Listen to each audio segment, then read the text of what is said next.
We love spending this time with you. Thank you for listening. If you would like to take your listening experience to the next level, did you know there's a way to do that, J-Bo? I do. Yep, you know how you do it. You go to thetjshow.com, you sign up for the TJ Show newsletter, and you get cool things dropped right into your inbox, like the TJ Show's 10 shares. We pick 10 different things, everyone on the team does it, that we think you're going to love. It's not just about our show. This is about like stuff, music we're listening to, whatever it may be. Like life stuff. That's just the tip of the iceberg. There's a whole lot more in there. Sign up at thetjshow.com. This is the TJ Show. J-Bo, you know I love our teachers, and you do too. I do. We have a deep appreciation for what you do. And I feel like now I get a little peek behind the curtain of what it's like to be a teacher. At least for some teachers. Right. Our camera guy, Josh, he used to be in the school system, and now you're out. Yep. But you're still dealing with some of your teacher stuff from back in the day. And tell us what happened this weekend. Well, I went into this place where you get food, and it's a place where you have to walk up and like type in your order and wait. And I saw a former student there. Now, is that a good thing or a bad thing? No, it's never a good thing. It's never a good thing. You do not want this to happen. This is a code red as a teacher. And when why you is walk in. It's because you've got to put on like a show and dance. Like you've got to completely change it. No matter how you're feeling, you've got to just turn to teacher mode right away. Which is what? Oh, just, hey, bud, because you never remember their name. All right? They're always with a parent. So, hey, how you doing? Are you driving yet? That's my line. That's what I always say when they're obviously too young to be driving. It gets a laugh like a quarter of the time. But nice. That's not a great stat, but sure, you'll take it. Yeah, I'll take it. I'm just trying to get out of there. That's my only goal. You can't be too funny. So anyway, of course I walk in there, and sure enough, there's a student right on the other side of the store. So I sneak in there and I type in my order. And I go and I actually have my daughter with me, and I go into the corner to hide. You're hiding from your former student. I'm hiding, absolutely. So, kids, if you think your teachers love you, well, some of them might. Yeah. Some of them might, but I guess. Anyway, you're hiding now. So I'm hiding, and my 1-year-old only knows one word, and it's banana. Uh-oh. I look to my left in my hiding spot, which is really good, by the way, and I see just a gigantic mountain of bananas. Like, there are more bananas here than my daughter has ever seen in her entire life. And what did she say? She said, banana! Banana! Oh, now, shh. See, this is where you need J-Bo's husband, Archie, to jump in and like tell you how to be a better military operator. Yeah, because I blew it. The kid heard it. Yeah. Oh, absolutely. Yeah. Blew my cover. I was exposed. Mr. Josh! I'm like, oh no, you've got to be kidding. So how much time? Oh, it was a good 12 minutes. 12 minutes? That's too long. It was unbelievable. That kind of breaks my heart, though, because when I was a kid and I would see my teachers in the store and I was excited to see my teachers, they would pretend and put on the show like they were excited to see me, but now I know the truth. Well, they were never excited to see me. They were over it. I'm holding out hope that there are some teachers that love seeing their students. Like, remember I told you I saw my Mr. Kennedy at a bagel store? He seemed legitimate. Yeah, we're good at it. We're good at it. We have to do it every single day in the classroom. We have to act like we're excited to see every single student, and we're not. It's a lie. So you've got a lot of practice is what you're saying, which is why I was fooled by my Mr. Kennedy. Sure, we're pros. Teachers are pros. Wow, look at that. Yeah. Well, I am, to all teachers who are experiencing their summertime, quote, freedom. I guess you're not so free after all. Nope. I say stay out of grocery stores. Yeah. Hopefully you live at least curbside pickup. An hour and a half away from your school that you drive to every day. Yep. Yes, producer Kenny. I feel like Josh would react the same way if he ran into me at a restaurant. Yeah, well, Be hiding behind What's your name again? Would you call him Bud? I joke about him driving yet? and getting his license and all that stuff. Same old song and dance. My daughters are really big fans of you guys, in particular, J-Bo and Kenny. They talk about you a lot at That's home. very sweet. Noah is your biggest fan. No. She's 5. And Willa is Kenny's biggest fan. She's about to be 6. I'm honored.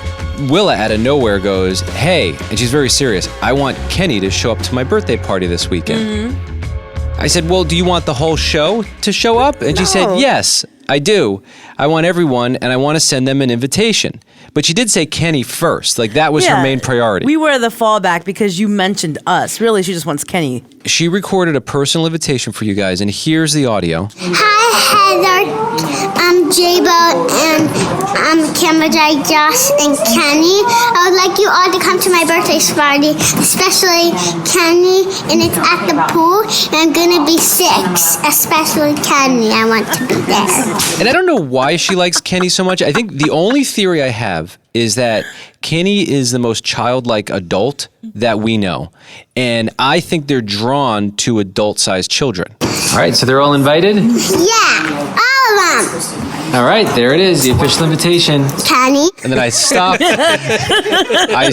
the recording. And so I got a message from Kenny over the weekend. It was a response for Willa. And you got to hear this, J-Bo. Hey, Willa, it's Kenny. Happy early birthday. I can't believe you're going to be 6 years old. That's awesome. Also, I'm sending you this video to let you know that I am especially sorry that I'm not going to make it to your pool party this weekend. I can't go. I have to do something else. I'm so sorry. You know, it's so funny.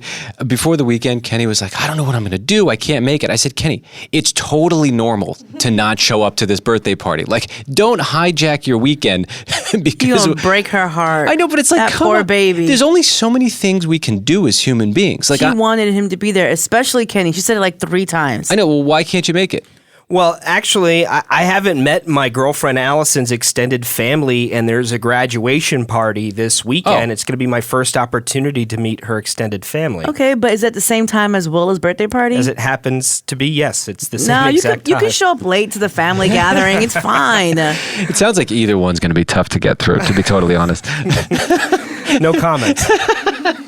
And you know what? It's too bad, too, because I am a lot of fun at pool parties. I love doing flips into the pool. I can do a front flip. I could do a back flip. Oh, my goodness. I am so glad he's not going to be there. All the flips. That's the last thing that we need is Kenny showing my kids you can flip into a pool. They don't even know that's possible. I have an awesome cannonball. In fact, you know, they used to call me Kenny Cannonball when I was your age because my splash Are you bragging I'm sure to they did it. a 6-year-old? It's true. Is just off the charts insane.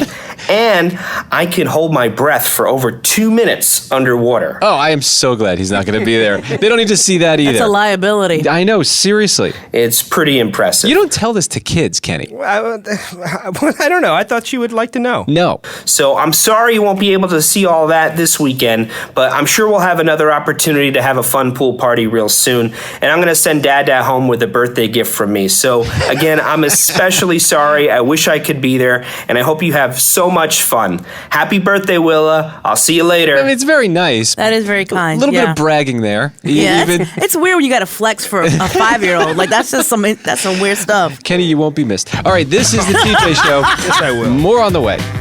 J-Bo, I think one of the things that I've probably been called out on the most in my home by my wife, Jess, it's something to do with my kids.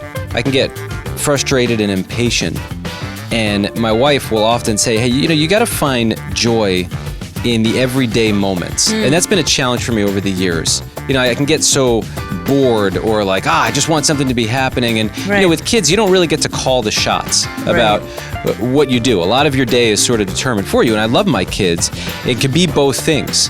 I can need to grow in one area, and my kids are awesome. Yeah. And we got to keep working on this. And I've decided I want to keep sharpening myself. And there was an interesting study that was done. What millennial parents can do to make their days more joyful. And I was like, whoa, okay, well, that's speaking to me a little bit. I mean, I think I have a lot of joy, but I could always use a little more, right? Just a little bit more. Who couldn't use a little bit more joy? So this was a survey of 2,000 American millennial parents, and the study found that 86% of them feel confident in their abilities to make small moments of joy for their family throughout the average day. And 91% believe finding moments of joy can have a positive impact both on their own and their kids' well-being. And I totally agree with this. And it's a credit to my wife who insists that we don't get to just kind of slum around fun because, it's tough because the kids are screaming in the living room. Like maybe it's on us to interject and have this moment of fun that will benefit not only them, but us too. Right. Just because we're getting involved there. And so this study gave us a bunch of stuff to think about. 68% like treating their kids to some sort of spontaneous activity, such as giving them a special treat or a snack. And I've seen this in motion. Like my kids will be going wild or who knows, my daughter Noah will just be sitting there on the couch and I'll say, hey Noah, come here. And we'll have this little secret moment. And I'll open up a bag of chocolate chips and I'll go, how many you want? And she gets so excited and shocked that I would dare to give her free chocolate chips. And so she usually says 5 because she's 5. And so I pour them into her hand and she eats them and then she runs off and she's totally thrilled. Yeah, and it was she's this excited. weird little moment. Buying them something new out of nowhere, because they're always like asking for something, but if you just surprise them, that goes a long way. Playing games together.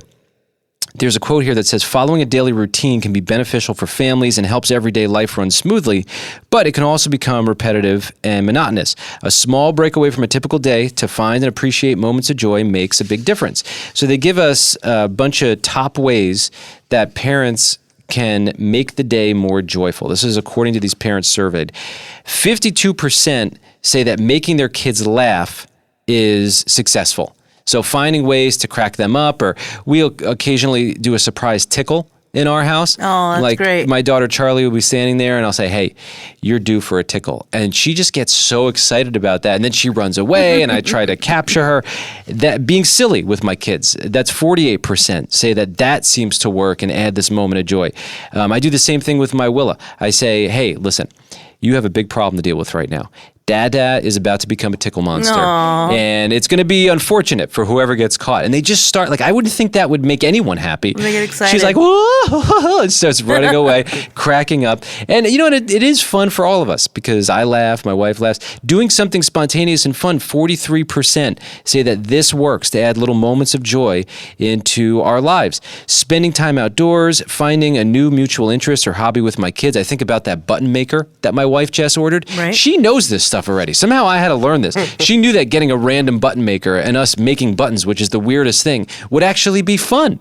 And I have to say, it's fun. It's fun. So there's something to think about if you're a millennial parent or any parent for that matter. Thank you for turning on the TJ Show today. This edition of the TJ Show is sponsored by BetterHelp. Yeah, the year is going by quite quickly. Bro, I blinked and it's gone. Halfway there. And sometimes it's hard to take inventory on how we're doing. Yeah. And I think one of the ways to truly assess our progress is by talking to someone else about it. Therapists have made me realize, actually, maybe I'm further along than I think, because our mind can play tricks on us. That's right. And we've got to talk through this kind of a thing. Whether you're celebrating big wins, small wins, whatever it is, knowing that you're winning or if you're not, how to change that is so valuable. A win is a win, and therapy is a win. I agree with you. If you've ever considered it, go to betterhelp.com/TJ. That's betterhelp.com/TJ. You fill out the questionnaire, you get linked up with a licensed therapist. If for some reason it's not a fit, you can switch therapists anytime, no additional fee. Take a moment, visit betterhelp.com/TJ today to get 10% off your first month. That's betterhelp, HELP.com/TJ. betterhelp.com/TJ. The TJ Show is sponsored by Prize Picks. You want to play daily fantasy sports and it just seems so complicated? Well, what about Prize Picks for daily fantasy sports? Prize Picks is cool because it's just you picking against stat projections, more or less on 2 to 6 players' stats. Everything from basketball finals, keep an eye out for star players for boosted payouts, and you can even use esports to add to your entries now. Yeah, every Wednesday and Saturday in June, if your esport lineup doesn't win, you'll get your entry fee back. Quick withdrawals, easy gameplay, and an enormous selection of players and stat types are what makes Prize Picks the #1 fantasy sports app. PrizePicks.com. Download the app today and use code TJShow for a first deposit match up to $100. That's code TJShow on Prize Picks for a deposit match up to $100. Pick more, pick less, it's that easy. Must be present in certain states. Visit PrizePicks.com for restrictions and details. PrizePicks.com. Have I said it enough? PrizePicks.com. You got me. This is the TJ Show. I look for stories like this just so I can send them to my wife. She's an amusement park person. She likes to go and get on rides. All right. Do you go on roller coasters, J-Bo? Yeah, I do. Really? Yeah. Oh, I didn't think you would do that. They're fun. I don't think you really know me. I'm a really, really fun person. Well, I know. But you say Like, I fun. don't... I don't know why that surprises you. That sounds terrorizing to me. No, it's fun. Ever since I was a little kid, I have a number of friends who love amusement parks, and I would always be with the mom because I wouldn't go on the rides upside down. Oh my gosh, so now, boring. I think these are unrelated stories, but I also had a lot of trouble convincing the ladies that I was cool. So I don't know. But might be slightly related. I don't know. But this story just freaks me out. This is from Friday at an amusement park in Oregon.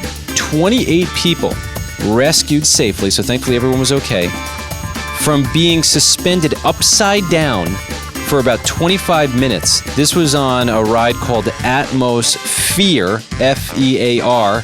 Get it? It's scary. Oh, no, I get it. Yeah. They were upside down, a shining pendulum ride. It spins 360 degrees. The riders were just stuck, like in the absolute upside down position. I mean, that is terrible. Terrifying. No, that is terrifying for sure. And one rescued passenger told local news, "My entire bladder hurts." Other people, they were getting nauseous and getting sick upside down. Their legs are killing them, they were saying. People praying, screaming for their life, passing out upside down.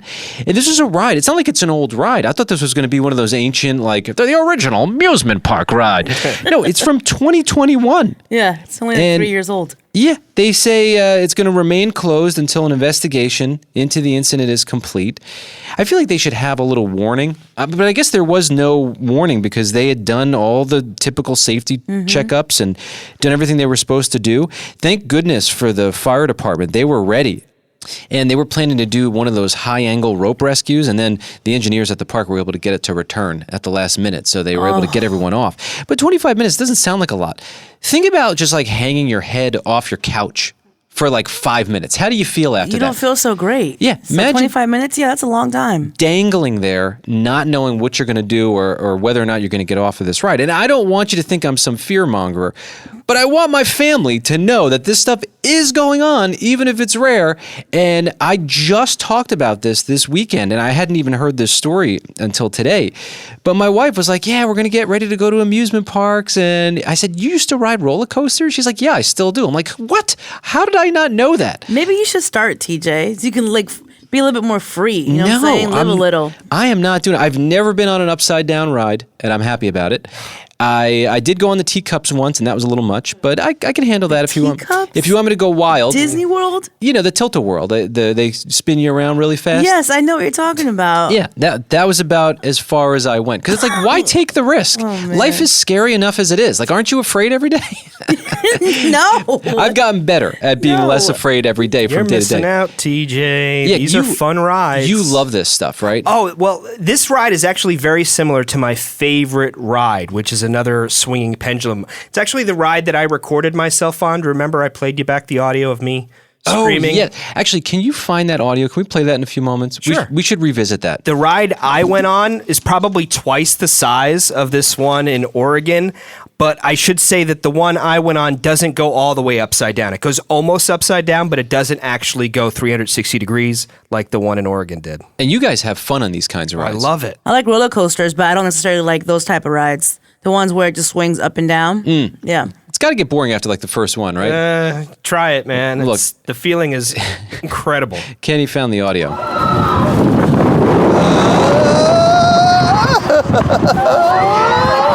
Oh, yeah, that's right. I remember this because you're giggling like a person who's locked up. Yeah, well, I was locked nice way to say into the it. harness, but as you're swinging down to the bottom, you feel all of this tremendous G-force come upon you, and then you get up to the top of the ride, and it's all released. So you can kind of hear in the audio where I am Releasing? just by how I'm reacting.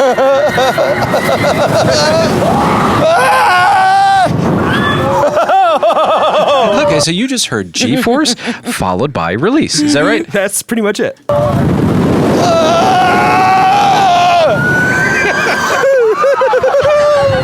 I don't like the sound of the release. It makes me very uncomfortable.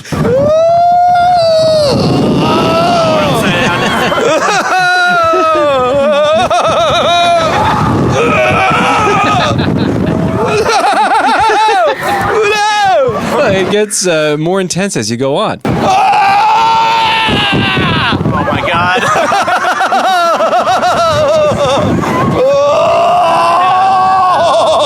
Oh man, yeah, that makes my insides feel a little weird, like I'm on the ride. Yeah, it is. It's taking me back there. It's so much fun, TJ. You really should try it. All right, I think we've heard enough of Okay. that. Yeah, so all this to say, beware. I don't want to be the party pooper, but just beware these rides. It's not perfect. I will say, I do think twice about it, but because this one doesn't go totally upside down, I think I'll go on it again. And most of the time, you're fine. Yeah. Right? Yeah. I mean, that's the reality of it. Most of the time, this is not the story. But when those stories come out, you better believe I'm reading them to everyone that I know. Telling my wife, my kids, look at this. J-Bo, I started telling you a story earlier about somewhat of a horrifying interaction I had with a watermelon over the weekend. Right? So my father-in-law goes, "Hey, TJ, I got a watermelon in the truck." And I'm like, it's the best day ever. Yeah, you hey, love watermelons. Happy Father's Day to me. Somebody actually gave me a gift of a watermelon for my birthday. Wrapped it up and everything. I mean, I really am the biggest fan of watermelons. That's awesome. And the people who I love, they love me back by giving me watermelons at every opportunity they can. And so I go to the truck and I get the watermelon and I start cutting it up. And when I looked at the outside of the watermelon, it didn't really match up all the signs that we've shared, because we've done the research on how to pick the very best watermelon, especially in this watermelon season. We interviewed the people who are in charge of the Florida Watermelon Council. These are people, their whole lives are dedicated to figuring out how to find the best watermelons, keep them growing. And I'll give you the quick recap of how to pick the best watermelon. We learned this from them. You pick it up and you look at it. And first of all, it's got to be heavy. And then there's got to be a buttery yellow area on the watermelon. And if it's got those two things, then I found about a 95% success rate with that kind of a watermelon. Now, this one did not match up to that. And I thought, this is going to be a tough one. Well, I open it up and it's super red. And it didn't seem to make sense, because usually you'd get a pale, almost cucumbery feeling with the way the outside of this thing looked. And so I chop it up, I put it on the plate. And this is the weirdest chain of events, but we had our puppy with us, and I had to wash off this bowl plate thing that I put the watermelon in, and I actually took a hose and started rinsing off the watermelon juice, and the thing was just red. It would not change. You were trying to rinse it off to give your puppy some water? Some water, yeah. And I was like, well, that's kind of weird, but I guess that's fine. It's a little red, and so I fill up the water, and she drinks it. Well, again, our phones know us so well. What pops up on my phone? A warning about people injecting watermelons with red dye. And I thought, you got to be kidding me. This is not something that's the actually same happening. red dye that goes into certain sports drinks? Yeah, that red dye they say stay away from? That one. Yeah.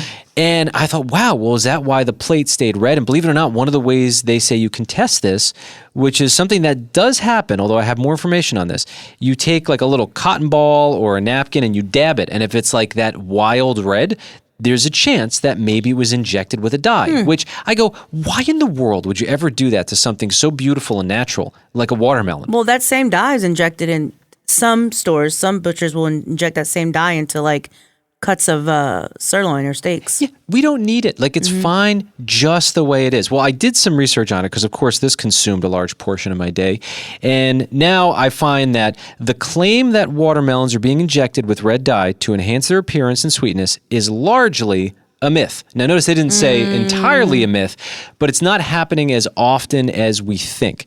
So they say while some sellers might resort to such practices, it's not widespread, and the chemicals sometimes used can pose health risks. So if it is happening to be in one of your watermelons, not a good thing for our health. To avoid these kinds of watermelons, here's what to look for. Overly vibrant, uniformly red flesh without color variations, that's a sign it could be dyed. Soft spots or unusual cracks on the rind. And we always want to make sure that we're purchasing from trusted organic, well, I don't think it would need to be organic, but that's what they say on this thing. Anyway, do what you want there. You can also test for red dyes, as I mentioned, by dabbing something on the watermelon pulp. If it turns red, the fruit may be altered in some way. So I hate that we have to worry about this, but I'm glad I at least know about it. I had never heard of that. As big a fan as I am That's of so watermelons, crazy. it's creepy. Creeps me Yeah, out. just let watermelons do their thing. Exactly. Watermelons are fine just the way they are. It's Yeah. the best fruit ever. What's good, everybody? It's Gerard Hector, the host and executive producer of the True Hoop Podcast. You guys can catch me and the godfather of basketball player development, Coach David Thorpe, every Monday and Thursday talking all things NBA. It starts with Shea. Jalen Williamson, terrific. And a great coach. It starts with Shea. He's carrying a team. He's Michael Jordan right now. Search for the True Hoop Podcast on Apple, Spotify, or wherever you listen to podcasts. Rate, review, subscribe. Catch us every Monday and Thursday. Take care. This is the TJ Show, our news. It sounds a little bit different around here. Kenny reads through every story he can find, and then he brings us the most interesting ones. Kenny, what's happening on the planet today? A couple in England had their caterer cancel on the day of their wedding just hours before the reception. Wait, hold on. Jabo, what do you do in that situation? I would hope that somebody can cook a meal or something. I'm not sure. Crock pots? Sure, Guess? why not? Line them up. Bringing some food? Yep. All right, okay. I think I would definitely go that route, make some phone calls to the best cooks I know. And then I would probably have to think, well, we're going to go fast food style. You know, just place a huge order at like a Chick-fil-A or something. I don't know. What else would you do? That's pretty much what this couple did. Emmy and Josh, they were expecting 110 guests. The caterer came down with E. coli and couldn't get out of bed. Maybe it's a good thing they aren't getting food from that Right. caterer. Seriously. I thought the same thing. What's going on with their chicken? So one of the bridesmaids offered to make a huge vat of curry. Oh, okay, nice. But instead, it was the bride's mom that suggested they call Crispies, which is a restaurant that has a couple of locations in the UK. They specialize in fish and chips.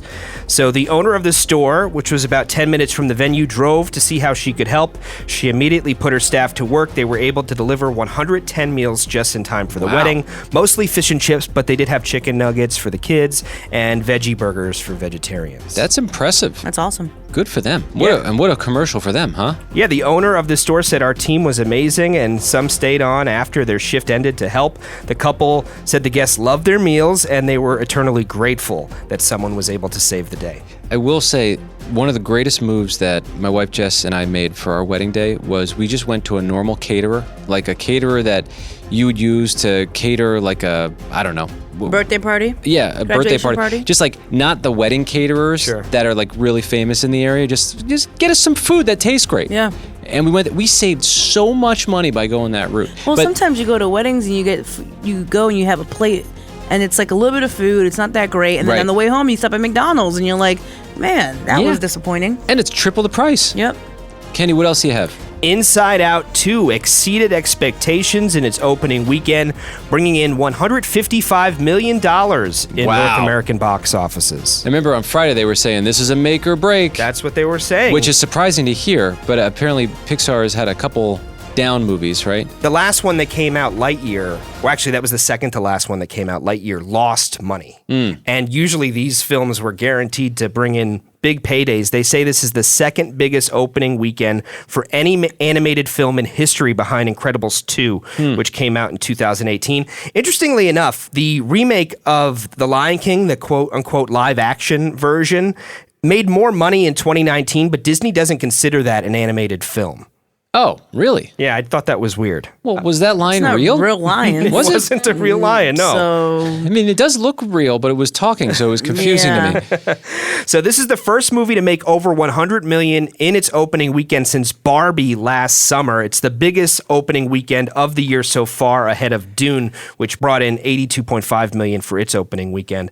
And the last thing I'll say about it is they're still counting the global sales, but they're expecting it should be around 295 million in total around the world, which would be a record for animated films. That's fun. My kids asked me this past weekend, they're, hey, can we go see Inside Out 2? I said, well, let's wait till next week. Let's let the theater settle down a little bit. And I'm so glad we decided to do that because I'm sure they were jam-packed. Yeah, it's a wonderful movie. Your kids are going to love it. Yeah, and I'm glad that people are going to the movies again. The movie theater is a special place. Kenny, what else do you have? We're learning the story of Pancho, who's a rescue dog from New Mexico. He reportedly protected his family from a would-be home invasion. How'd he do it, Kenny? Well, it's being reported that Pancho managed to subdue the intruder for long enough for police to arrive and make the arrest.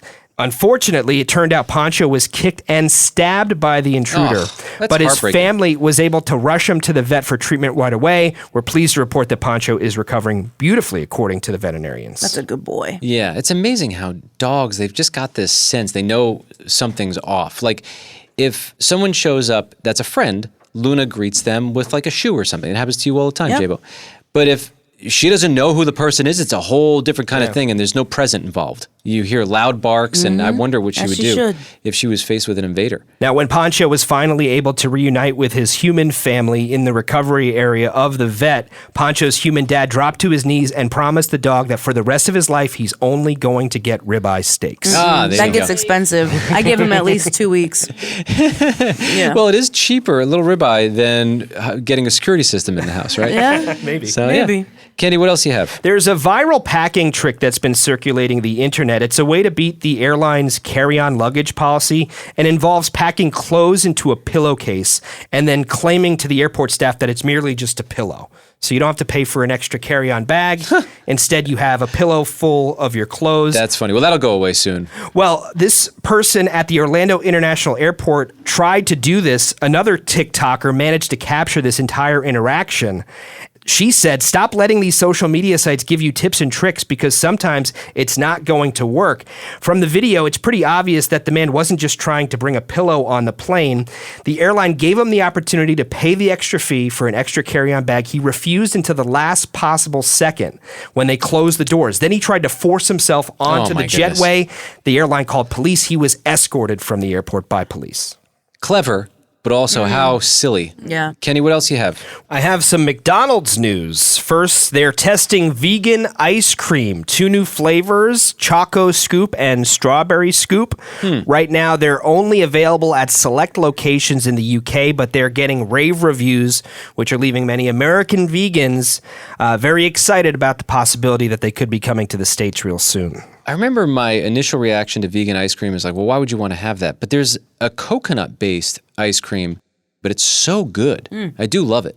Yeah, well, these are getting rave reviews. One thing to note is that they're coming in tubs, so everybody complains about the ice cream machine always being broken at McDonald's. there you go. That's You'll one way to always win. be able to get a scoop of this vegan ice cream as long as they have it in stock. There's a complicated relationship there with McDonald's. Yeah. And listen, if it works, tubs work. You don't have to worry about anyone fixing a tub.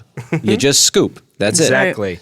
Now, in other McDonald's news, they've announced that they're going to be removing their artificial intelligence automated order taker from more than 100 locations, essentially marking the end of this test run that they've been doing. So remind me, what was the difference with the AI order taker? Was it just a screen you'd type in your order? No, it would recognize your voice. So Oh. you'd pull up to the drive-thru. This was a collaboration with IBM, which started in 2021, and there have been viral videos that have shown the flaws with the technology. Was it that the robot called that one guy Cheeseburger Boy? No, he didn't insult anybody, but he would often get the order wrong. One video showed a woman attempting to order water and a cup of vanilla ice cream. The AI system accounted for those correctly, but added 4 ketchup packets and 3 butter packets to the order. That's a miss. Another TikTok video showed a woman ordering a large cup of sweet iced tea, but the AI-powered technology added 9 cups of iced sweet tea instead. McDonald's has been known to insult me a couple times. I pulled up one time and it said, welcome back. And I was upset because don't remind me that I've been here before. I've made bad choices in the past and I don't need you to remind me of that. What else you have, Kenny? There's this billionaire investor named Bill Gross. He's said to have the most complete collection of U.S. stamps in history. And he just sold 100 of his stamps at auction in New York over the weekend for $18.1 million. Get out of here. Good for I him. kid you not. What kind of a stamp is worth that much money? I mean, have you ever seen a stamp? Yeah, they're very tiny. Yeah, like how much different is that than like a Paw Patrol sticker that your kid plays with? I just don't understand it. Well, a Paw Patrol sticker can't get mail from one side of the country to the other. True. Yeah. That's true. I will say, in all fairness to the stamp, it is amazing that you could put a little tiny adhesive sticker on an envelope and someone will take it to anywhere on the planet. Yeah. So I guess maybe that is why stamps are so cool. Yeah, so one of these stamps that he sold was a record $4.4 million. It's called the Z Grill. It was made in 1868 and featured Benjamin Franklin. It cost 1 cent back then. It sold for $4.4 million. Wow. Yeah, it's named for its zigzag pattern, which they say is the rarest of all stamp shapes used by the post office. It was used that way to prevent stamp reuse after the Civil War. Is it in good shape? Yeah, I assume so. Look at that. Where does he get a stamp like that, though? You can't just go into your post office and be like, "Can I get a book of those zigzag ones, please?" Yeah, I know. J-Bo, I wonder, like, there was probably some wacky uncle a long time ago who was like, "Hey, these look pretty cool. Let me put this somewhere safe." And then it, like, went from generation to generation, and now here it is. Yeah, I don't know. Forward to that wacky uncle showing up in my life. Seriously, can we be that wacky aunt and uncle and make it happen for our future generations? I think about that. I mean, the guy's a billionaire, so I don't know what he bought the stamp for originally, but he very well may have paid like maybe $1 million, $2 million for it to get it originally. I don't know, but yeah, congratulations. You know, Big haul. I've had the thought multiple times, like, I wonder if there was ever an uncle or someone in my family who left some sort of a treasure chest or a box somewhere in an attic.